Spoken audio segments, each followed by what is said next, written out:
коррупцияның тармағы шунчалык кеңейіп жайылған екен. Мына мамлекетте мындай чоң өлчөмдөгү акчага алдаганда болбошу.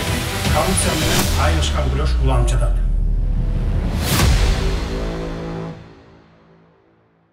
Эсептөө палатасынын Бишкек шаары, Чүй жана Талас облустары боюнча аймактык бөлүмү тарабынан 2021-2022 жылдарга карата Талас облусунун Манас районунун жергиликтүү бюджеттеринин түзүлүшүнө жана аткарылышына, республикалык бюджеттен каржыланган айрым мекемелердин бюджеттеринин аткарылышына шайкештик аудиттер жүргүзүлгөн. Анын жыйынтыгында 2.863.100 сомдук каржы бузуулар аныкталды. Бул тууралуу эсептөө палатасынын басма сөз кызматы билдирүү таратты. Маалым болгондой, буга кошумча ведомство тарабынан ушундай эле текшерүүлөр Бакаята районунда да жүргүзүлүп, анын натыйжасында 2.738.300 сомдук финансылык бузуулар ачыкка чыкты. Мындан улам аталган эки райондун баардык аудит жүргүзүлгөн мекемелерине, уюмдарына жана ишканаларына аныкталган финансылык бузууларды жана кемчиликтерди жоюу үчүн жазма буйруктар жөнөтүлгөн.